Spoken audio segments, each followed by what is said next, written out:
We're live. Hi, friends. We are doing office hours, and I'm excited to chat with you about things. Let me just grab this YouTube link here really quick, and we'll stick it in the Discord channel. There it is. Oh, whoops. Oh, great. There we go. And boom. There we go. Okay, sweet. So in case you don't know, office hours is an opportunity for you to ask me anything, and I will do my best to answer. And you can join the Zoom, and that's where I focus my attention is in the Zoom. So if you have a question, that's the best place to get it answered. And then once we dry up on Zoom questions, then we'll get into the questions on the Discord, which is right here. And yeah, and then we go for about an hour or until the questions dry up, whichever comes first. Or sometimes I'll go for a little bit longer. But yeah, anyway, that's how this works. So anybody in the Zoom call right now have a question they want to ask before I check out Discord?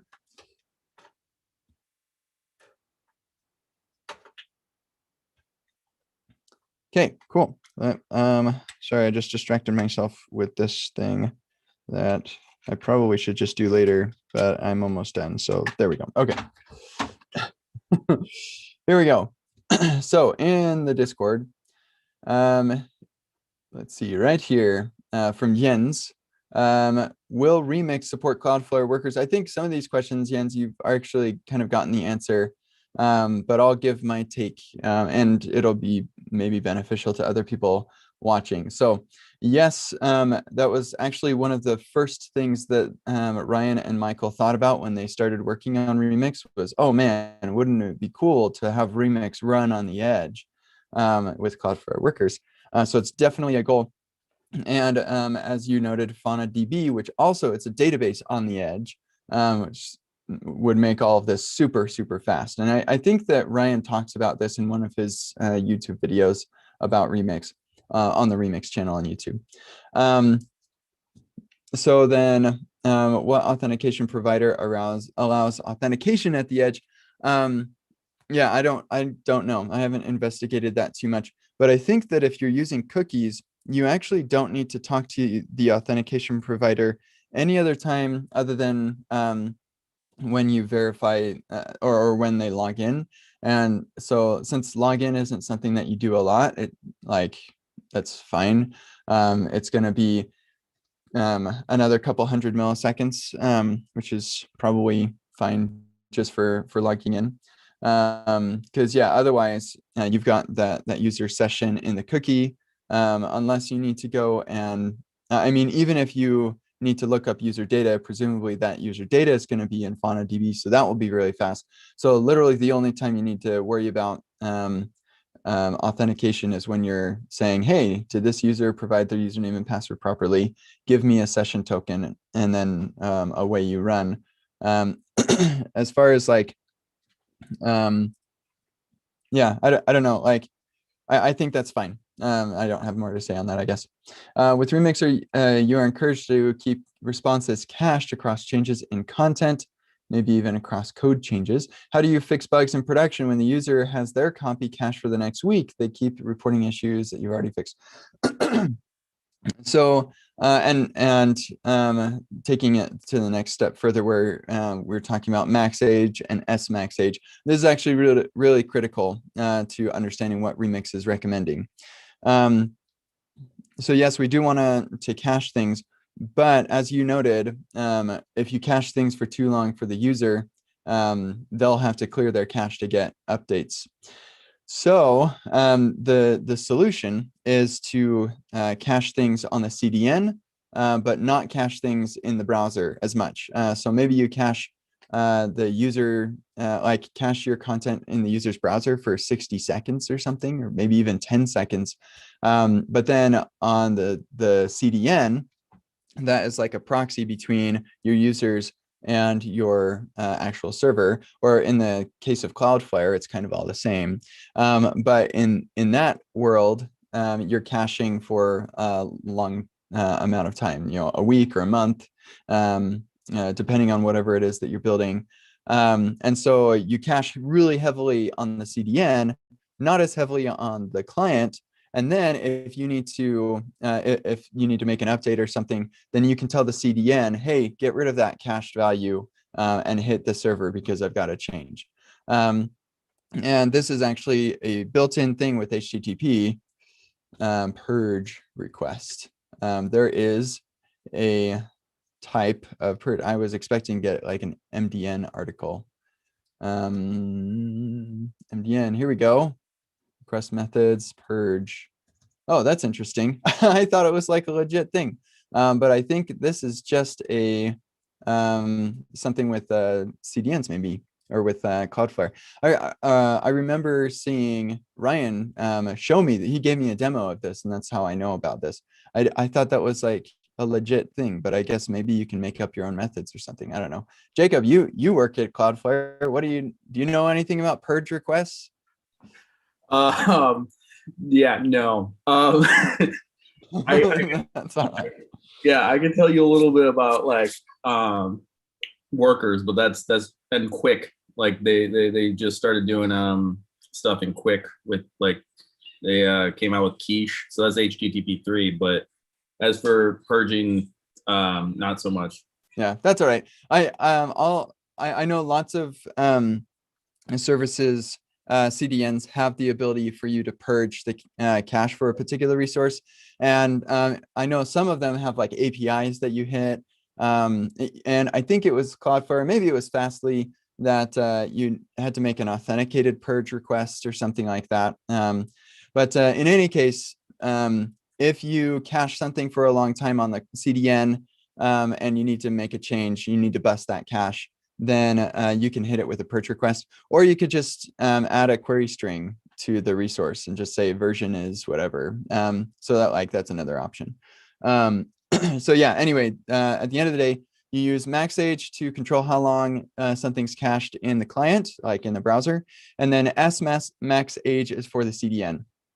Don't ask me why, but I think that's a pretty de facto standard. I don't think that actually is a standard, but I think that's just like what a lot of CDNs provide. So yeah, and how does stale while revalidate work differently with max age and than with X max age? You're reaching the end of my experience. I think Ryan's explained this to me before when we were talking about some of this stuff, but I'm the best resource that I can give you, which you've probably already seen, but for anybody else, is Ryan's YouTube video. Remix.js, React. Remix YouTube doesn't exactly get you the stuff that you might be hoping for when you're talking about Remix React. Anyway, yeah, so this video is really great, and will, like I said, you've probably already seen this, so it might not help you as much, but it might help other folks, where he talks about stale while revalidate in here. So I can't explain it any better than what Ryan has in that video. So okay, cool. And I'm noticing some chats in Zoom. Please don't chat in Zoom. It's much better for folks if they see the chats that you're sending in Discord. That was me. Oh, okay, yeah, no worries. It's all good. Yeah, I was making a joke about me working at Cloudflare, and then I also added a resource which I added in the. Oh, cool. Yep. Ah, nice. Thank you. Yeah, I'll stick that in the Discord for you as well. Sweet. All right. Oh no, you already did it. So I'm going to delete my thing. We're going to pretend that never happened. Okay, cool. So next question from Alan Lindsay. I read my state management with React blog post. Curious about my thoughts on this particular library. I get questions like this a lot, which is fine. It's just a really common question, like, what do you think about this thing? And in general, my answer is, I don't know. I haven't used it before, and maybe I don't have the pain point that it's trying to solve. More often than not, it's like, what do you think of this Redux like state management thing? Like, I don't know. I'm pretty happy with what I got. I don't think I'm your target market, but anyway, when I see stuff like reactive, and especially when it's coupled with JS or RxJS, I think it was mentioned in here somewhere. Yeah, RxJS. Yeah, so when I'm seeing stuff like that, I'm like, oh, not that that technology is bad. It's just like I'm bad at that technology.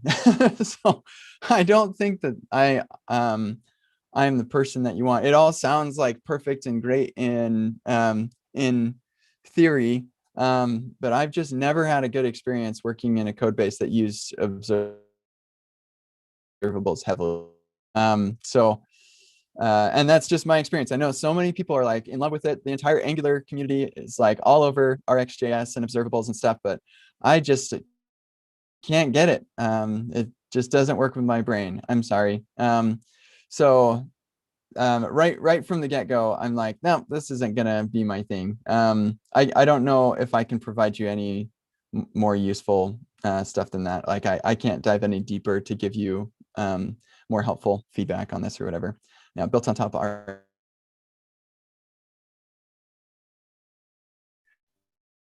into it. Yeah, okay, cool. So, oh yeah, so I remember this question, and there was some discussion, I think, in the TypeScript channel about but it's kind of an interesting thing to talk about anyway, so I'll just give my thoughts on this. So this is totally not legit, but this is totally legit. My internet connection is unstable. I need to get my Starlink thing hooked up. That's coming next week. I can't wait. And then I can have even less stable internet for the next few months. But it's going to be super stable in the future. So I'm excited about that. Yeah, so why is this not okay? But here we're saying this variable 2 is a function that returns void, but it's not a function that returns void. So why is that the case? Well, so with when you're labeling a specific variable, then with a type void, then that variable needs to be, I think undefined will work with that. However, with a function, I think this is just a design decision that you just have to understand. Like, I don't think that it makes total complete sense. It's trade-offs, and that's kind of where we landed with things in the TypeScript channel. Let's see, this was on April 4th. I bet we can find this discussion back on April 4th. Yeah, it was like a big long discussion all right up in here. Starting, I'm gonna grab this a link to this really quick to the start of this discussion so that people know where it is. Okay, here we go. Wait, there we go. This is the start of the discussion. So copy message link, we'll go back here and reply to this to just get some continuity. Boom, there it is. Okay, so if you want to look into the discussion, feel free, it's very interesting. But at the end of the day, the reason that they decided, or it looks like the reason they decided to do this is because of an array function right here, boom, right there. It's so that you can do this. So we can say the for each method on an array is typed to return void. That callback should return void. But then we're actually doing something that does not return void. It doesn't return undefined. It actually does a return. Yeah, and I guess that's why there. I think, where did that go? The original comment that this was quoting, I've lost it.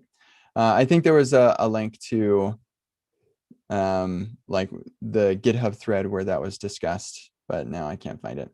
But it's in there somewhere. I think that's stupid, and I wish that that hadn't been the direction that they'd gone. I think it would be the way that I understand it, or the way that I think about it, given the way that it is when you have a function where you define the return type as void, it's I don't care what this returns because I'm not going to use what this returns. So if we say variable 2 and we call that, we can't say here, let's, instead of returning true, let's return a string. Okay, so that still works. So all that this is communicating to me is that I don't care what this returns because I'm not going to use it. So if we try to say to uppercase, then we're going to get an error because we said, I don't care what this returns. I'm just not going to use what it returns. I'm going to expect that it, yeah, that I have no more words saying there. What this is returns, I'm not going to use a function. Fortunately, I don't think there's a way in TypeScript to say I accept a function, or I'm going to type a function that must return nothing unless you say this returns undefined, in which case you explicitly have to return undefined. Otherwise, that won't work. If you return nothing, then you're going to get a problem. So you have to be explicit. You can't say this returns nothing coincidentally. If you're going to type it as undefined, then you have to actually return undefined. And typing it as void doesn't protect you from returning something. I think it's personally, I'm not like super concerned about that. Yeah, no, I think it's interesting that Go ahead, Jacob.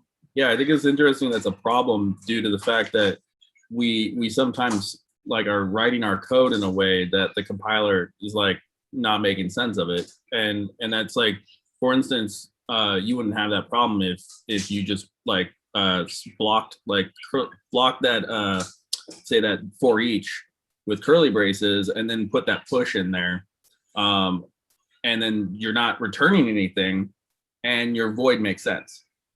I mean, overall though, that's like they should also like see that people have like various patterns and not made that ridiculous way of doing it. Yeah, I don't like it personally. Peter just mentioned something. The design decision is kind of similar to yeah, so it's like this must have at least this, and I don't care if it has anything extra. Yeah, and I thing must at least have things, and I don't care if it has because, and actually, Peter, thank you. So if I were to say a.b, then I'm going to get an error because even though ab has a b, I'm saying all I care about is that this thing has a as a number. I'm not going to make any assumptions on whether it has anything else. And so, yeah, that in the same way, we're saying, hey, this is a function that returns void. I don't really care whether it can return anything else. I'm just going to say I won't be able to use that because I said it returns void. So yeah, like I have mixed feelings about the whole thing. There was something else that I was going to, oh, right. So Jens was talking specifically about like, how would I type or create a function type that helps people to write this type of function.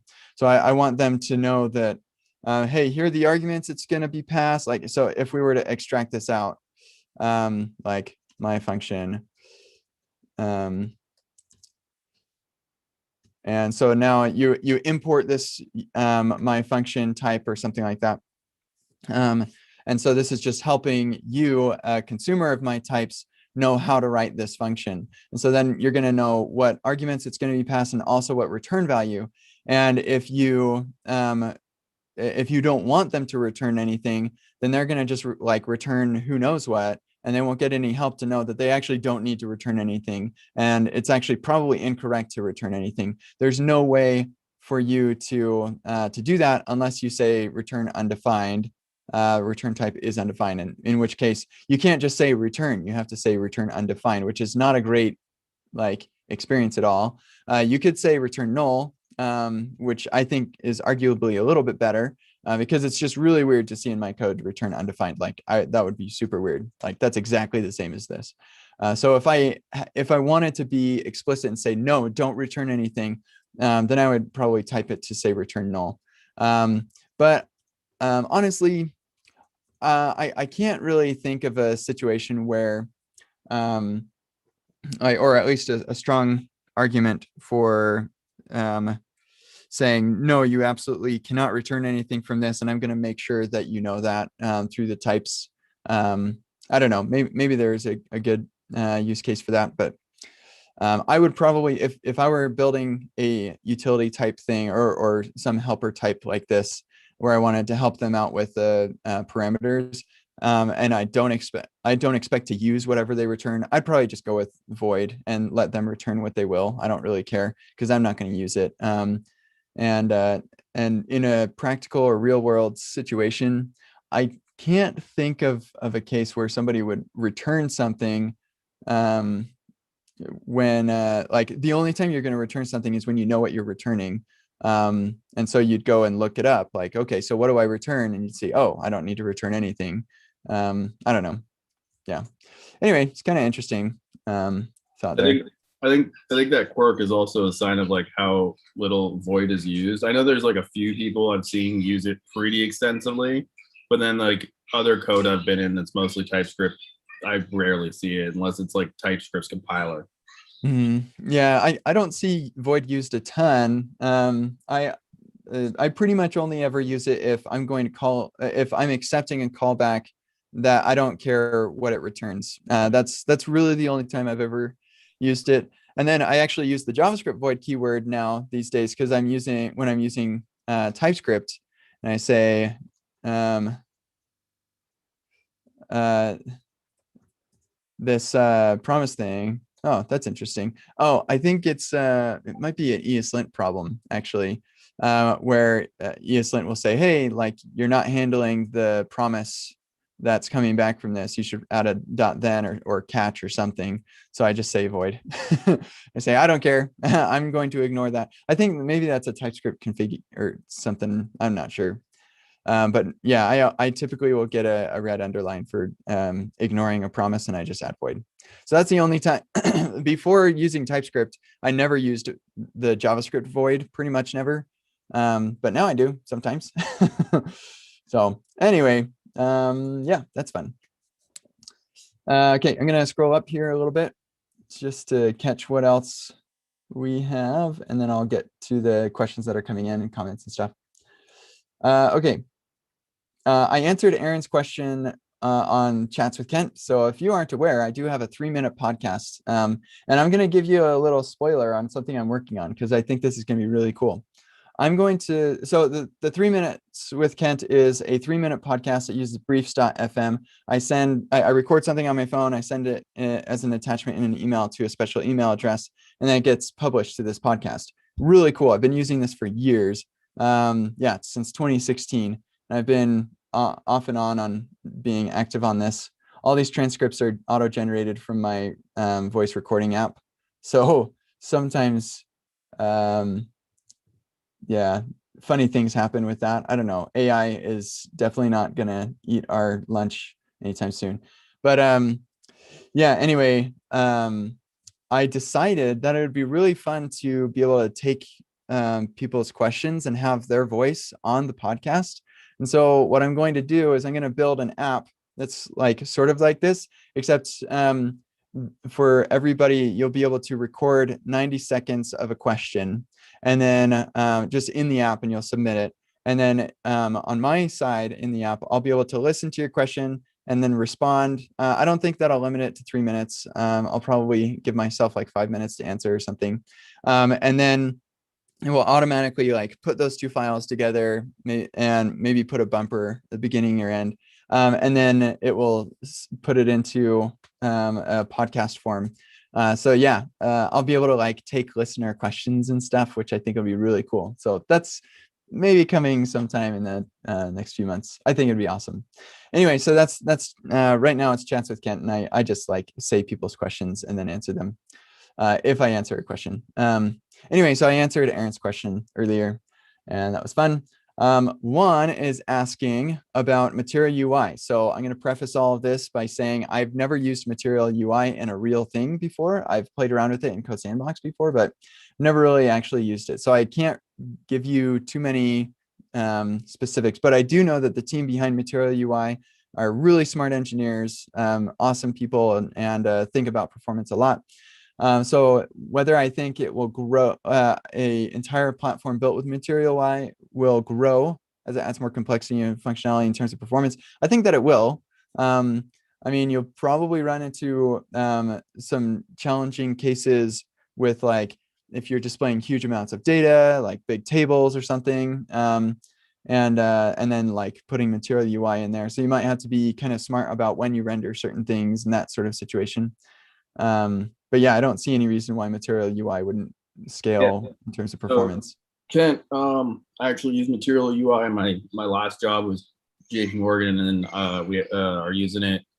Currently, I didn't have a choice; it was already in the project. But at Cloudflare, so as for like scalability and like performance wise, they're constantly making improvements. Like some of their newest APIs are actually really great. They're utilizing hooks and stuff as well. They're trying to get more and more into that as well. So I haven't had any problems with performance. What I dealt when I first got here was a POC, and so it was not optimized. The React code was pretty janky, so it was still quick. Like JavaScript's fast, React's fast, Material UI is also built fast. So cool. As for thank you for the actual experience.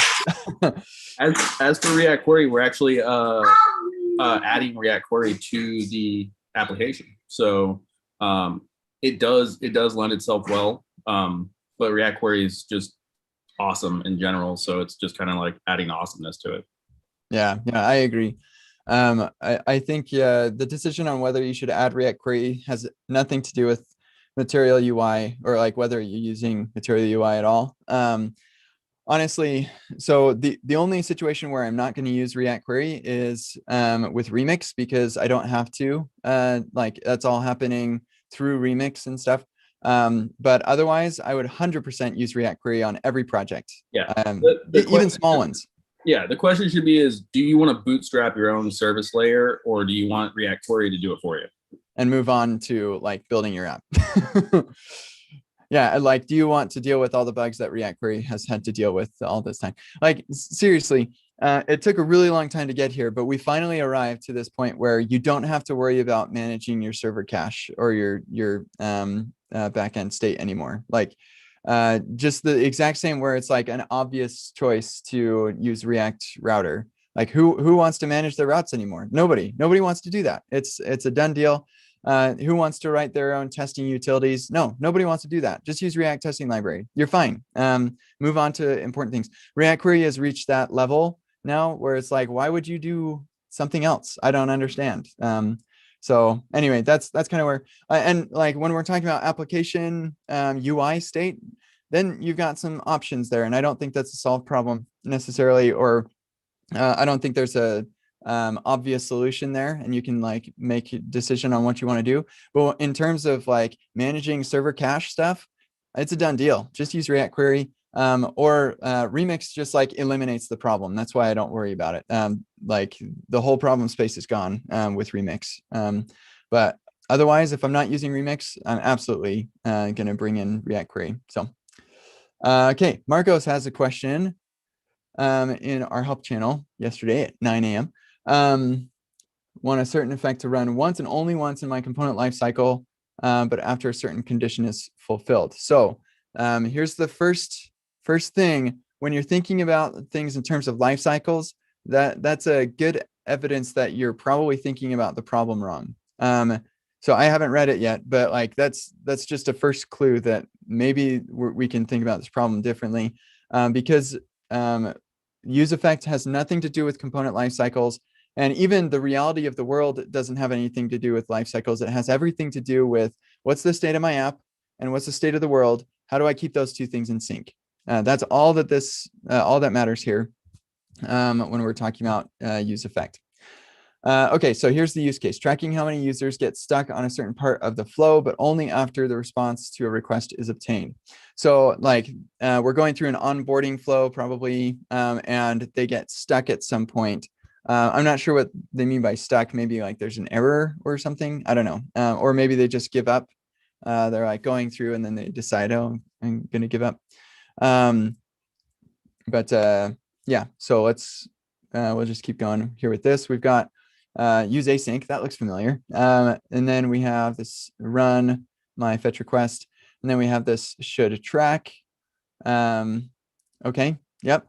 The problem with this, which I expect they're probably going to say, is that this will run more than just the first time once the request is successful, but it could run anytime it goes from is success to not success. I guess that would never happen because this is only going to get run once unless you call run again.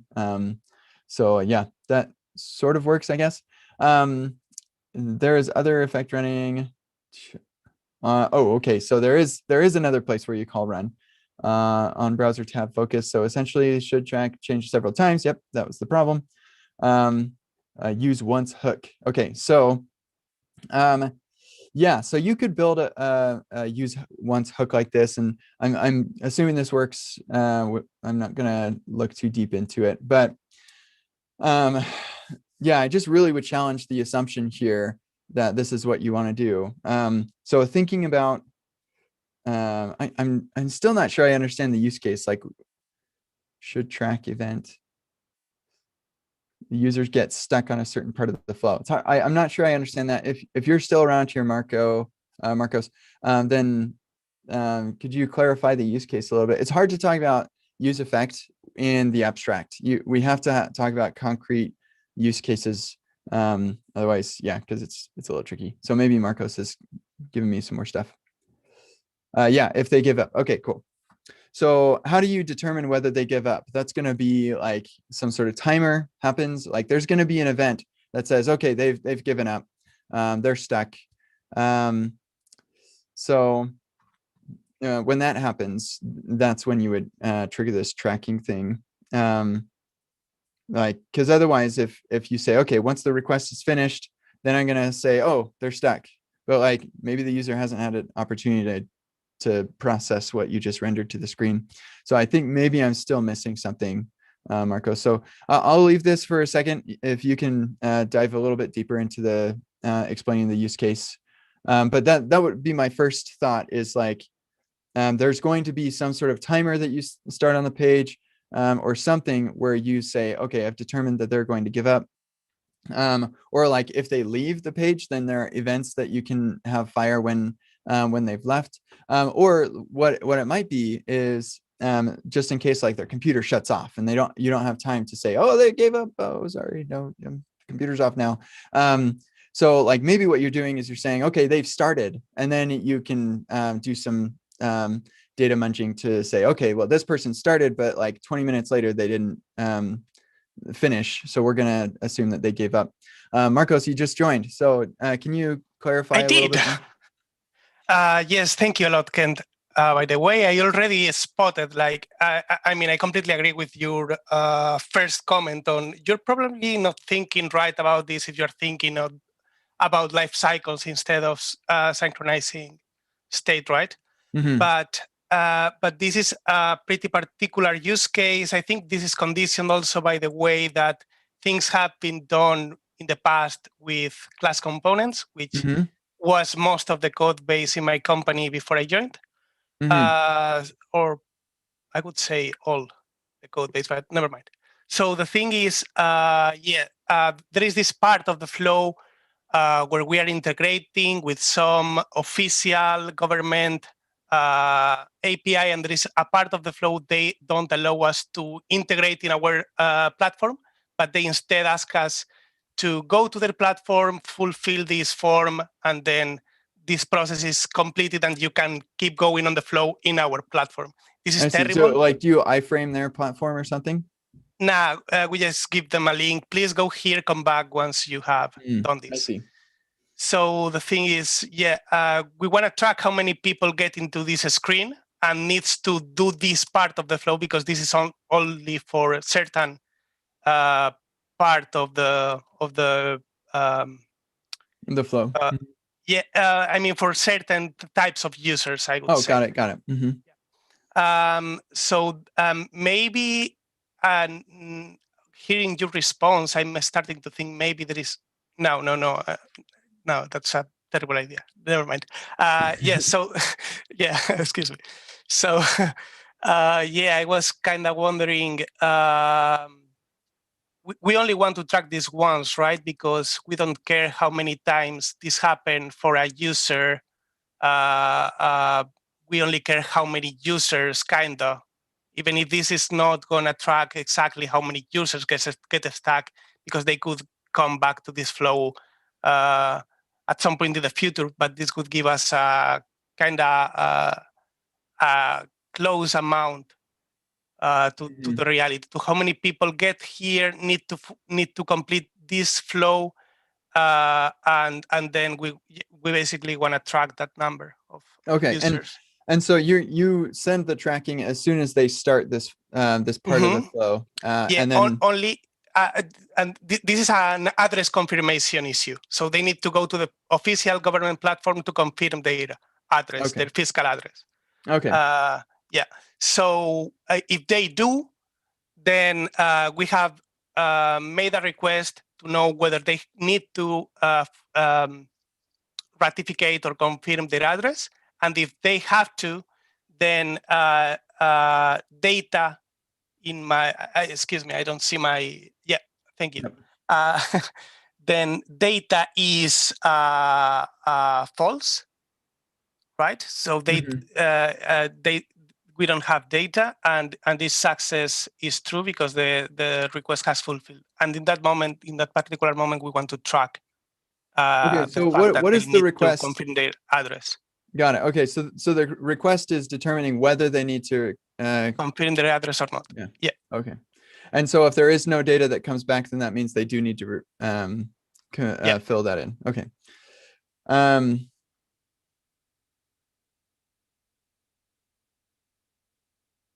I think it's actually the other way around, but I simplified this for the example. Okay, yeah, that's fine.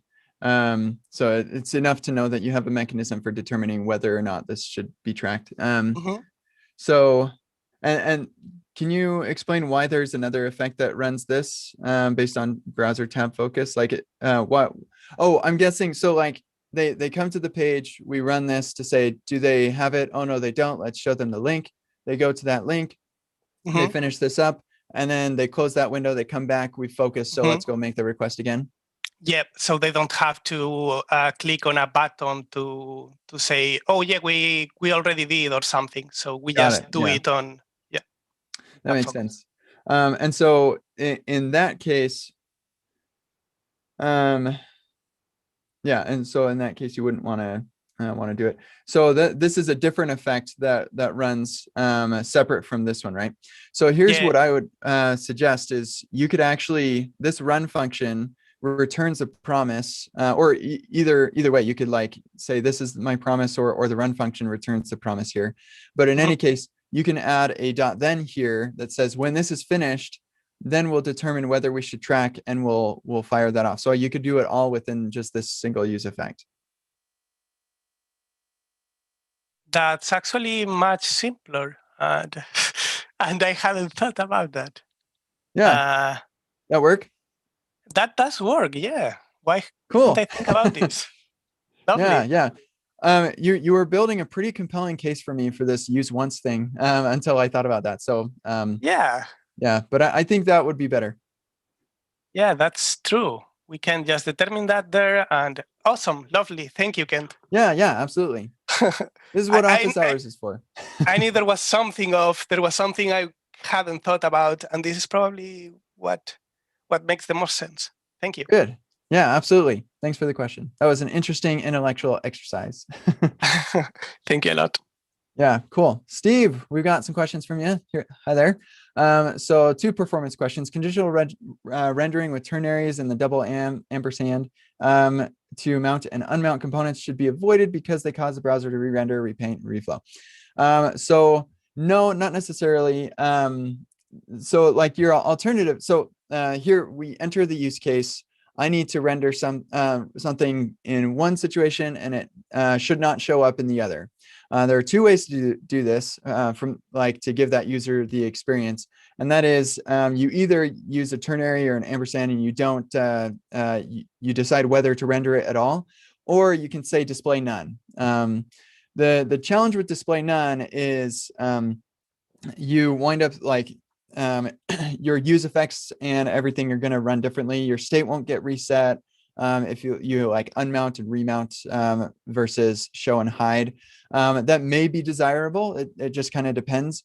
But I wouldn't, I've never worried about performance when I'm talking about like mounting and unmounting stuff. Unless I'm doing it like super rapidly for some reason, but I've never really had a use case for that. So I've never really worried about performance in that regard. And then also like, because you have this use case where you need to show it or not show it based on some state, you're not going to avoid the repaint and reflow. Whether you do display none or render it or don't render it, the browser still needs to repaint, still needs to reflow when something shows up and disappears. There also could be accessibility issues using display none or display hidden for hiding or removing elements, depending on how you're using them and how your stuff's laid out, because of how screen readers will read your layout. Yeah. So like I'm pretty sure screen readers won't read display none. So like if it's display none, I think at the end of the day, that's going to be the same either way for a screen reader, but I could be wrong. I haven't tested that, but I'm pretty sure that's the case. But yeah, so like you're not going to be able to avoid the repaint reflow. And then as far as like React having to re-render, I don't think that it's going to make a big difference for React. And in fact, I think you'd probably, it really just depends on the specific use case, but this has never been my bottleneck, so I wouldn't really worry too much about it. So yeah. Number 2, anonymous functions should be avoided. They're not assigned to an identifier, which means they are not persisted when a component gets re-rendered, which will cause JavaScript to allocate. This is not the case. This is not how JavaScript works. It doesn't matter whether it has an identifier or not. Anonymous functions are totally fine. They make no difference on whether memory will be allocated on every re-render. This is another situation where I've never had the bottleneck be I'm making too many functions in every render. There's always something else that I need to fix before I get to the point where I'm optimizing to that level. And I've never gotten to where my performance is bad enough that I need to optimize to that level. So at least not in like UIs. Maybe like if you've got tens of thousands of records or something, or hundreds of thousands of records, and at that point it might be better to use a class, and so they can all share a shared function or something like that. But yeah, this is a non-issue. I wouldn't worry about that at all. Okay, cool. Sweet. Do you know how to fix this error in this code sandbox? All right, here we go. Just use real timers is not a function. Yeah, I can tell you how to fix that error. Don't use Code Sandbox. It doesn't support this API. So if you're doing testing stuff, really try to avoid Code Sandbox. Unless you're using the node container where it actually runs node. If you're just doing the create React app thing, like the regular thing that you get when you're doing Code Sandbox, or actually React.new will make a new Code Sandbox. What? There's also a view.new and like all, maybe svelte.new. Let's see. No, I guess, did I spell it wrong? Svelte. I did spell it wrong. There we go. Clearly I don't use svelte. But yeah, so like, that's kind of cool. But anyway, if you're using this template and you're just like, look at the tests, these are super unreliable. I would never, I would recommend avoiding using the test tab for Code Sandbox. I can't tell you how many bugs I've filed against Code Sandbox for this. It is really frustrating. I still love them. I'm a paying patron. In fact, I may be the oldest paying patron that they've had. So I still love them, but yeah, the tests, I just can't get them to be reliable. And they don't support stuff like just.mock and fake timers and stuff like that. Just because it all runs in the browser. It's 100% in the browser. That's the problem. If you do want to use Code Sandbox, then you can do node.new. Oh, I guess they don't have a node.new, but you can create a node container in Code Sandbox. And that's actually what, we go to React or probably better to do React hooks. Another little fun fact, if you are at a GitHub repo, and it's configured to work nicely with Code Sandbox, then you can say GitHub, except with the .com, you say box. So githubbox.com. That will take you to the code sandbox of that GitHub or repo, which is cool. And I've configured all of my workshop repos to use the node container, as you see here, because the unreliability of code sandbox is like all in browser sort of thing, which is really annoying. And it takes forever to start, but the only reason I support this at all is because some people have a hard time getting things working locally. So this is like your last ditch effort. We do support Docker too. So there's that. But anyway, a bunch of words. That's all I have to say about that. Don't use code sandbox when you're doing stuff with Jest like that. Okay, cool. No guarantee they will use TypeScript. Yes, very true. That's a good point. Okay. Do you think it makes sense to use TypeScript classes with React hooks, or should hooks handle cases where you'd use a class? So I'm not sure what you mean by TypeScript classes, but if you're talking about like classes in general, like class components, I never use classes, period, ever. No class components for me. I am 100% on hooks. Sorry, I sounded so emphatical. There's one place where I've used a class component, but I don't ever have to do it again, and it's in React Error Boundary. Technically, it's not my project, but I've taken over for Brian Vaughn. But this is the only class component that I need to worry about ever, because error boundaries aren't supported with hooks yet. Or maybe they won't ever be, but I just use React Error Boundary, and I never have to worry about it. So yes, I never use class components ever, ever, ever, ever, ever. I can't, there's never a case where class components make sense versus hooks. There is, show me one. Good luck. Hooks are super capable. Okay. I think that's what you meant, Tony. If you had like something more specific that you wanted to ask about this, like, no, I was talking about different classes or something, then let me know. But yeah, there's a reason that I don't teach classes.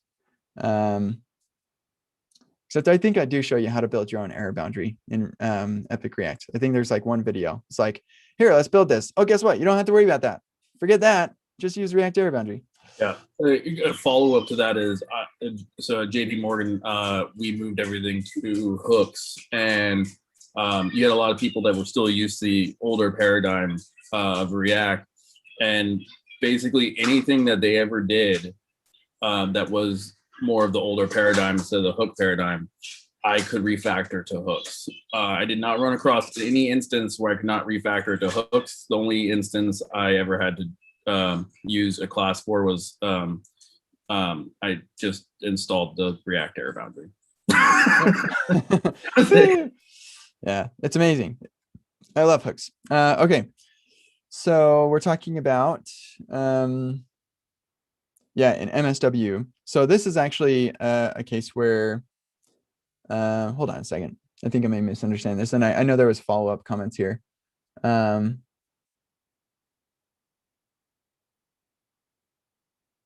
That you call to send the response. Yeah, so you, in this case, you do want to type the return value. You don't want it to be void. And in that case, that's handled. So I think we're good. Pretty sure. There was follow-up comments on that.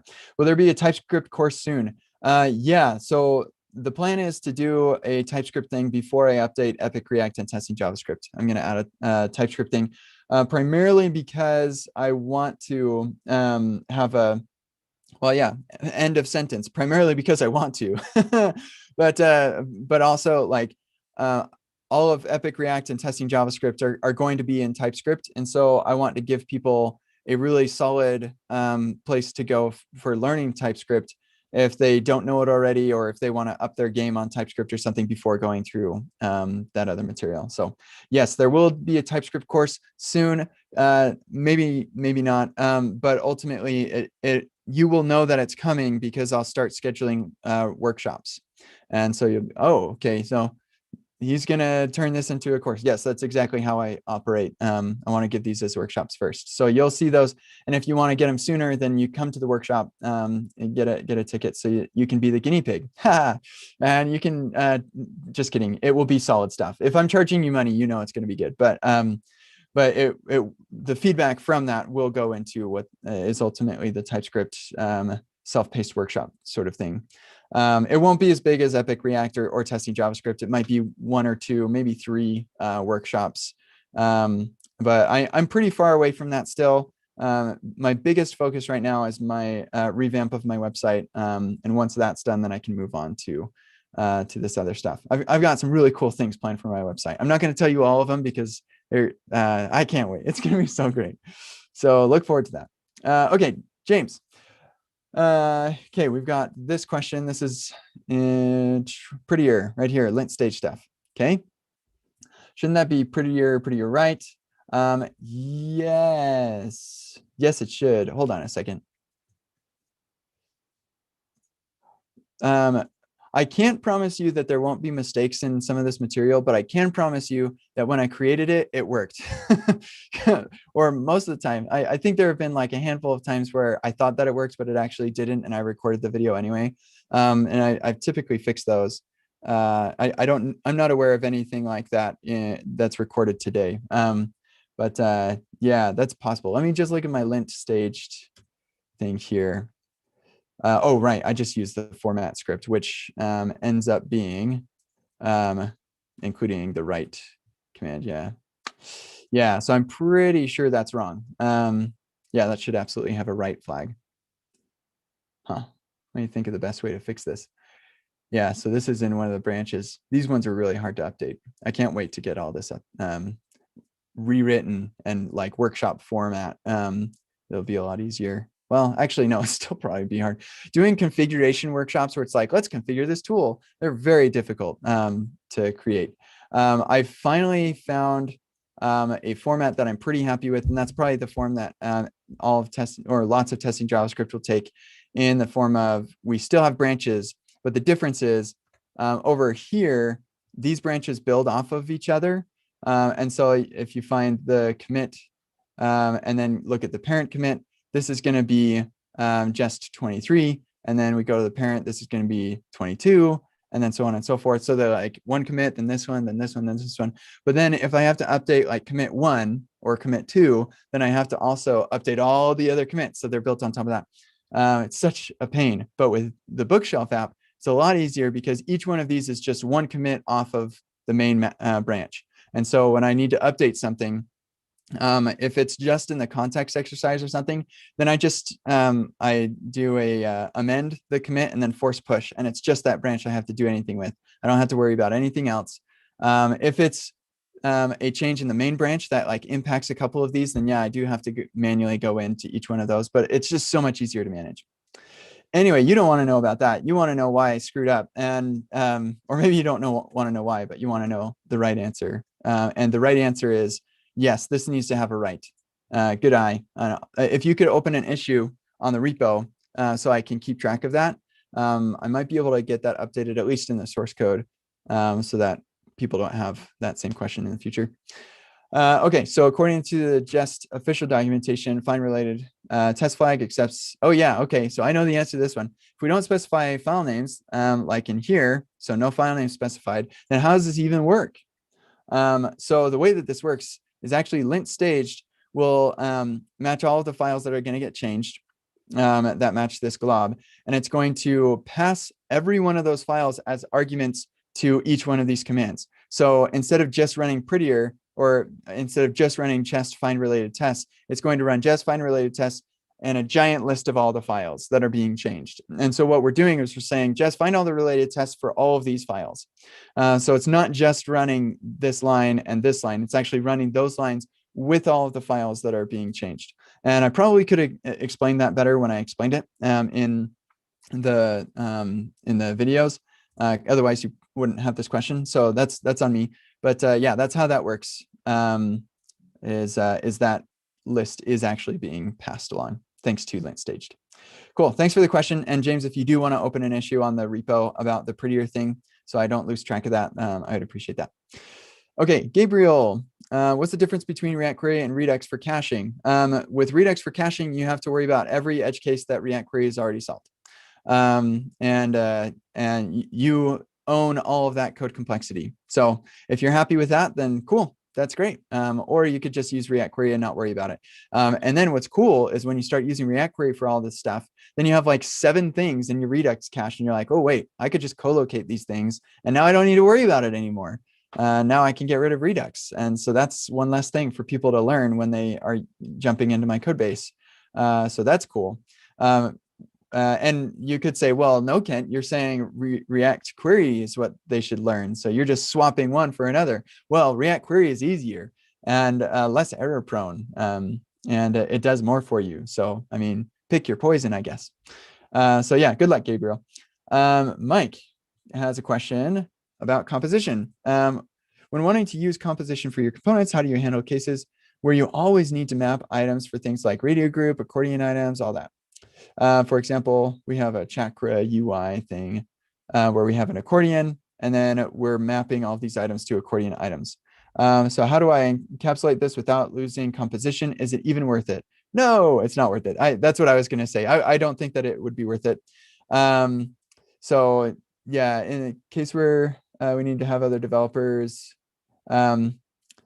yeah, how do you ensure using it correctly with TypeScript? I'm pretty sure TypeScript will enforce, or you can enforce that the React element that is returned from this callback, or sorry, I'm pretty sure you can enforce that this accordion has children that is an array of accordion items. I'm pretty sure that's possible. I've never done it before, but I'm pretty sure that's possible. And if you want an example of that, I think Reach UI probably has is enforcing that. Does that answer your question, Mike? Cool. Yeah, for sure. Thanks so much. Yeah, I've checked out Reach UI as well, so I'll give that a look. Cool. I think I got some feedback on a PR that was like, hey, can we just like encapsulate this? We just pass the options, but then like you're having to like anything you want to affect on its children, you have to pass through props to the parent just so you can pass them down. You got it, Mike. You totally got it. So you why? gotta you can show that if they're like, no, but I like it this way, you can show them my talk where I walk through that whole pane. And it is what is it? It's down here somewhere. Simply React. And I think probably this latest one is the best. But yeah, you can look at any of these ones. Where'd it go? I actually did something like this at work for creating like compositional layouts. And essentially I had to create like tertiary layered components that all they do is take in children and then return the children, and then I'm using those in places where like I actually have the compositional components doing all the things kind of like a hawk, and then I'm using those tertiary components that are just like consuming children, and then I'm using those somewhere and passing the children into them. So it's more, the only reason this works semi usefully is because it's purely for layout reasons. Anything beyond that, I think it just adds a level of complexity that's unnecessary. Right. Yeah, because like if you're trying to build an accessible accordion or radio group, like they need specific like you want to ensure that you have the right ARIA labels and stuff like that. So exactly. Yes. Yeah, and those can be handled within the abstraction by using like the composed component, like the compound components and stuff too. Yes. I stole that idea, Ken, for my stuff. I was like, well, the closest thing to doing this the right way is like a composed version of composition. Yeah. Yeah. Okay, cool. So Benson's asking if we have merch with Cody on it. So here's Cody. Hi. Cody's so soft. I looked, and on Amazon, they're out. They don't have these anymore. You had to get a different koala. But I actually, so we have the merch store, store.epicreact.dev, and it's got some cool stuff here. Yeah, these socks are actually extra soft. I like those. And actually the pin, this pin looks rad on my backpack. It's like there's this tiny little thing, but it's like, yeah, that's a statement. It looks cool. Anyway, my kids think it looks like an ice cream cone, which shows you where their heads are. Anyway, we work with a company to make this happen, and I have been in talks with them months ago to get like a little miniature koala with a shirt on it that had like the Epic React logo or something. And I need to ask them about that again to see if we can get that added, because I think that would be great. I'd love to have like a little miniature koala that people could have with the Epic React shirt on. I think that would be awesome. But yeah, as of right now, what you see in the store is what's available. Okay, so, and actually, when I start traveling around to conferences again, you know who's coming along with me? Yeah, I'll be bringing Cody in my backpack or something. It's gonna be great. Oh, I can't wait. I actually did accept my first conference that will be in person. They reached out and they said in September, we're hoping to be able to do an in-person thing. We may cancel, like you can cancel at any time if you want to, whatever, but hopefully we can make that happen. And I said, yes, I am absolutely ready to see people again.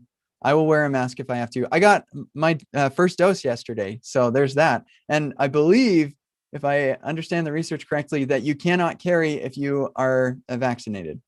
So that is awesome. Anyway, moving on. So have an assignment for a job that has to do with the gist API. Cool. I'm tasked with getting all the gist by a username, but each gist also needs to get the forks with the different endpoint to hit the REST API. Okay, so what is the best way to get this done with the least amount of times to hit the API?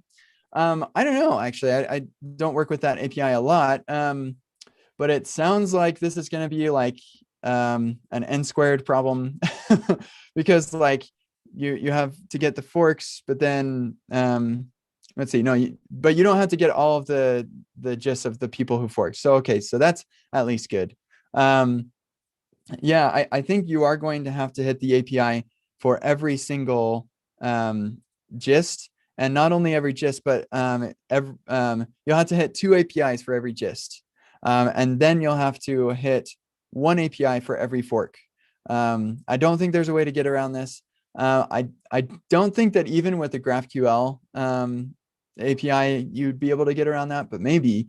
I don't have experience with the GraphQL API for gists, so I can't speak from experience there, but yeah, it seems like you're going to be hitting that API a lot. And I don't think there's a way around that. Make sure you're using a token so you don't get whatever rate limited. Good luck. Okay, moving to Cypress component tests instead of Jest. I don't know. I'm not going to do that, but so I've always said that if you need to do testing for like drag and drop or like something that requires layout, most of our components don't, but a fair amount of them do, especially like component libraries and stuff like that. They often need to do this sort of thing. So if your component requires layout, I've always said just use Cypress. Don't even bother trying to mock things out with Jest, like unless it's just really minimal, because I do have some where I'll mock out like media query things and like some really small minimal stuff. And actually with Downshift, I mocked out quite a bit of stuff for layout to make things work. In retrospect, I probably should have just done that all with Cypress, I think.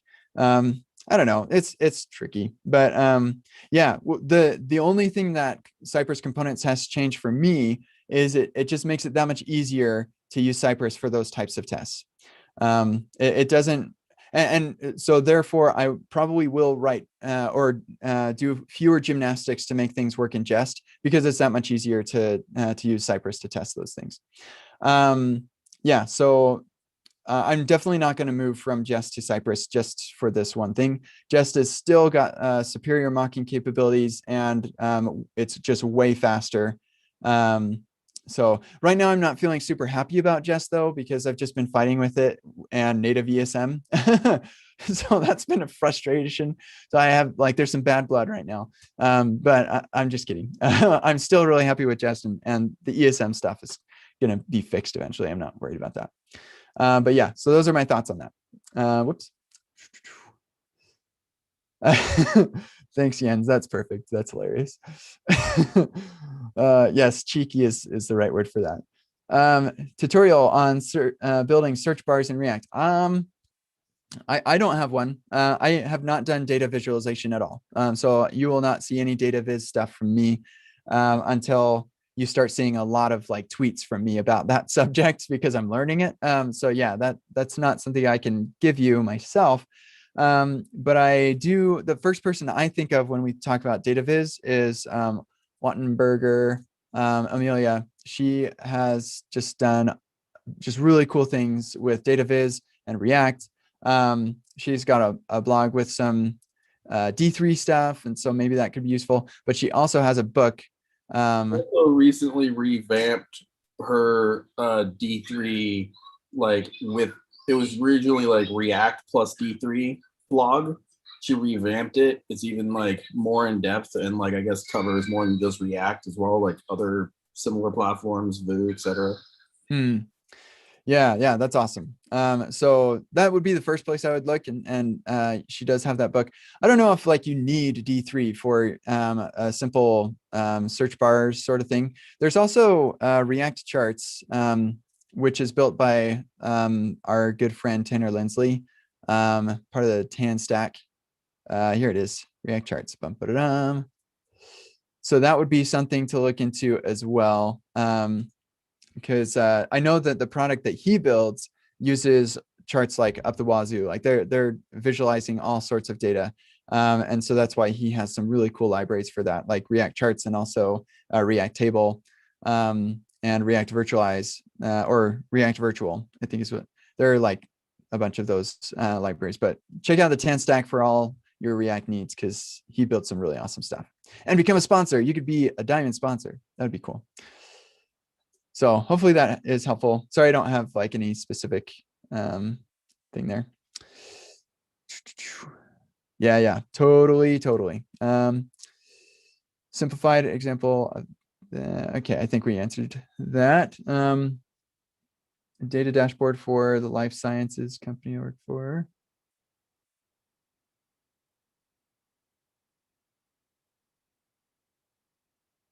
Yes, the number of mocks is unwieldy. Yep.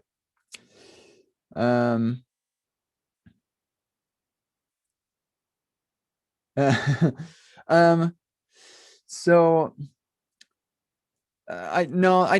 Duncan, I didn't really answer that. I'm guessing you were talking about when I talked about Cypress versus React testing library. I was talking more about how difficult it is to use to mock out layout stuff like client height and width and stuff like that in JS DOM. It's mostly normally not worth it. So I use Cypress for that. Here we're talking about the difference between integration and end-to-end tests. And so the integration is like, here's just the UI. This is all I'm testing. Let's mock out all of the HTTP requests around that. End-to-end is like, let's mock nothing and just run everything. So yeah, it probably would be maybe a little easier to do end-to-end tests, but the fact is that you are going to need to use mock data at some point, right? Even with an end-to-end test, you're going to need to use data. Maybe it's not mock data and maybe it's the real data.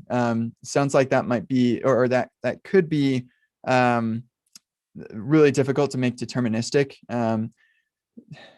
Yeah, I'm just trying to envision like, okay, so we don't know what the data looks like, but we're going to pull up the app and we're going to make some assertions on something where we don't know what the data looks like. So it's hard to make assertions on that. Like, is the chart right? I don't know. Like, it could be right, but it might be wrong. Like, I don't know what the data looks like.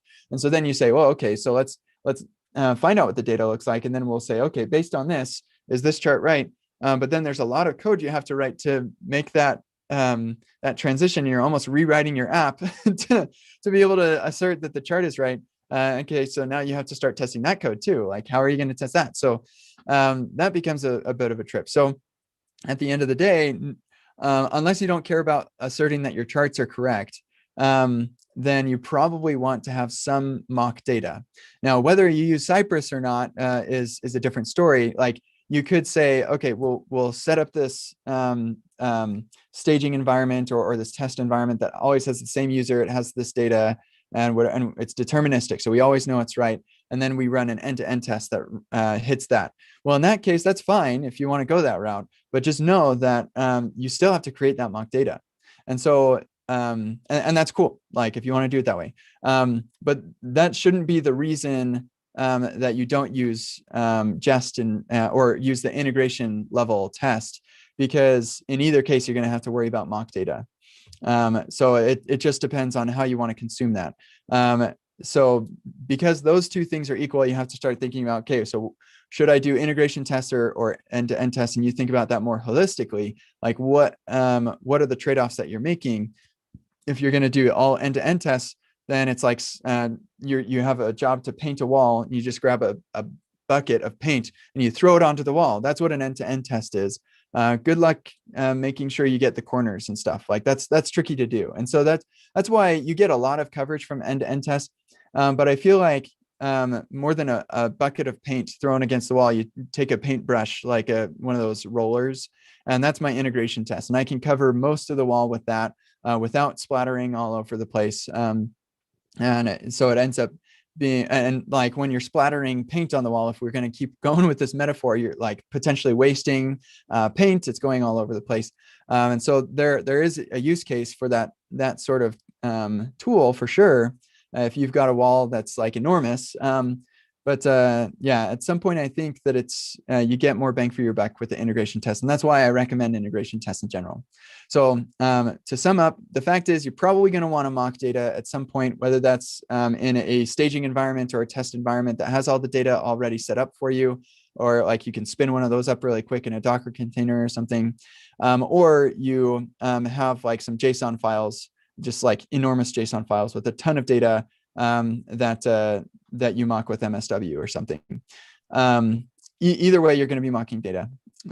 So you have to decide whether to go integration or end-to-end on other merits, because that is the same. Hopefully that answers your question.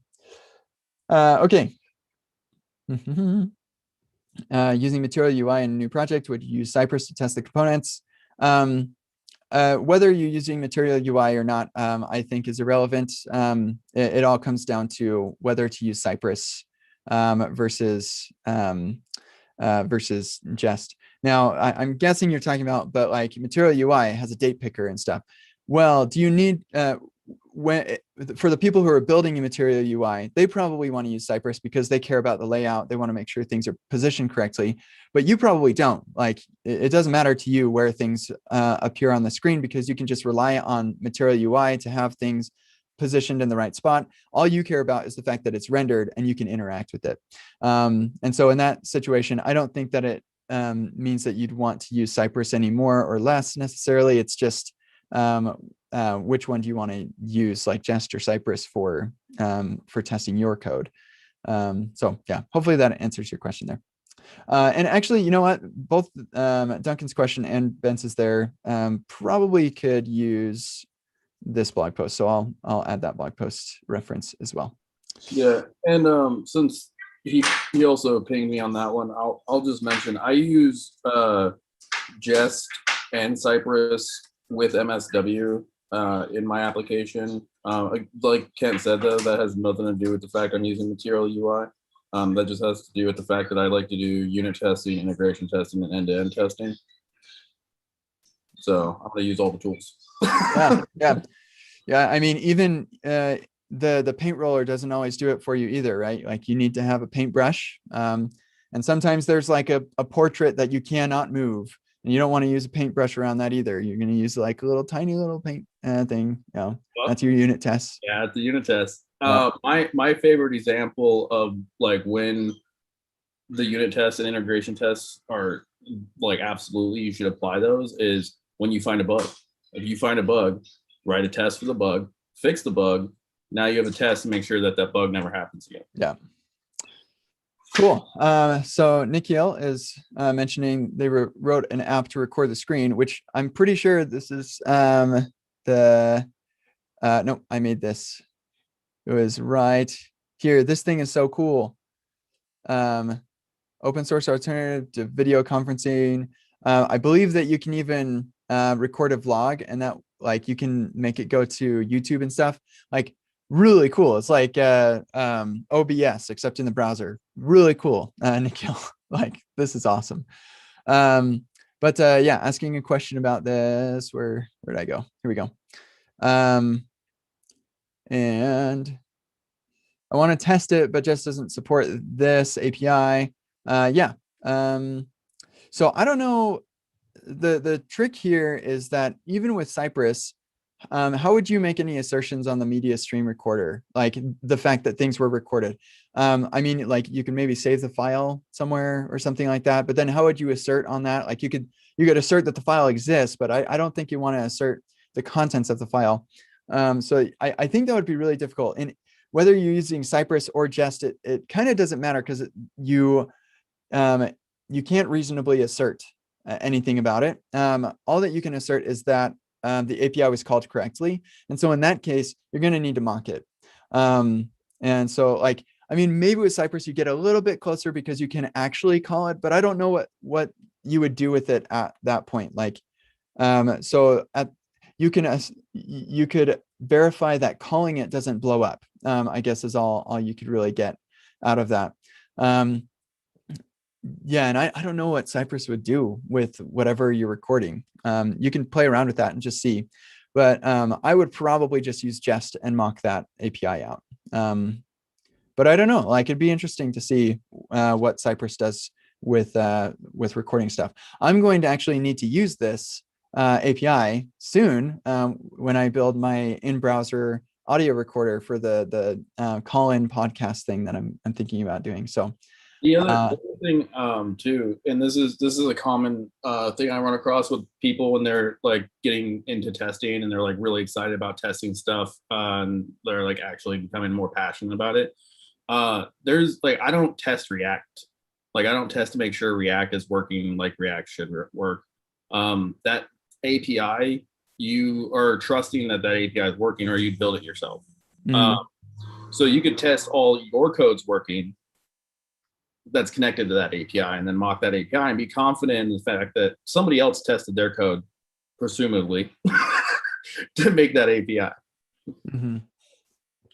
Yeah, there definitely is a little nuance there because when we're rendering our React components, we are actually sort of testing React. So yeah, but like in general, it's nice to avoid testing. Like this is why I would never write a test for a button that just renders like, so I've got a button component, it renders a button and forwards all the props. Like, why would you test that? At that point, you really are just testing React. You want to see that there's logic in there. Oh, well, I apply a different class name based on a prop. Okay, so now you've got some logic to test. But if it's just like forwarding things on to React, then you're just testing React. So yeah, like you got to be cognizant of that. Yeah, there's some nuance. I don't mind running third-party code if it's reasonable and I can make assertions on that, especially like we're talking about Redux or React Router and stuff. Those I think are implementation details. And so like, I don't worry about saying, oh, I called the React Router API properly. I don't worry about that. I just say, I render on this page and this route matched, and this text shows up or whatever. And yeah, sort of, I am testing React Router, but I'm also testing that I'm using React Router properly when I do that. So there's some nuance there. But I appreciate your nuance and finesse to my yeah, you're good. You're good. I've seen people take both sides of this argument to the extreme, and it's always just more nuanced than that. Okay, so Steve's got another question, and I do have. I'm way over, of course, but I do have time, and I'm happy to answer your question, Steve. So, starting to learn about testing. Congratulations, that's great. Is there a way to test props with React Testing Library? So here we've got, we're rendering this input, and we have our test IDs for left icon button and the right icon button.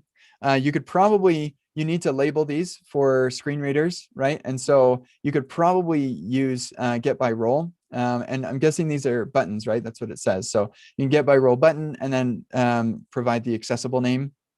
And so this would have the accessible name of like edit, and this one would be add or something like that. So you don't need to use. Talking about though, it's kind of pointless to do that. Is that kind of what you were just talking about? Like that question? Yeah. So this is. I mean, is that kind of a pointless test? No, I wouldn't say this is pointless at all. So this expect assertion right here isn't actually an assertion. In fact, there are lint rules that will warn against this because it doesn't do anything. you sort of are getting an assertion just by calling this get by here, where you're asserting that does exist. It does show up. And I wouldn't say necessarily that's pointless unless there's no logic around whether or not this shows up. You're probably going to test like clicking on this and interacting with these in some way. And if that's the case, then you'll verify that those things are rendered just in the fact that you're interacting with them. So if they aren't rendered, then that will fail. So you probably don't need to verify that they are rendered if you're going to be interacting with them anyway. And then the other thing I was just saying as an aside is you probably don't need a test ID on either one of these, because you can use by role query instead. So you'd say screen get by role button, and then as an option, the name property of the option would be edit to do, or whatever you end up wanting to give as a name for that button. And then for the right icon, you'd say it's a button and the name is add to do or something like that. And then you'd say user event click, and you'd click on that, and then you'd interact with things and just verify that some typical user flow works. Okay, thank you. Yeah, absolutely. Okay, we are coming down to the end. Gabriel's asking, we often use coverage report as a base to decide which tests we should write. How could we have more mindful mindset in deciding tests and a component? Yeah, I actually have a blog post about this. Yeah, how to know what to test.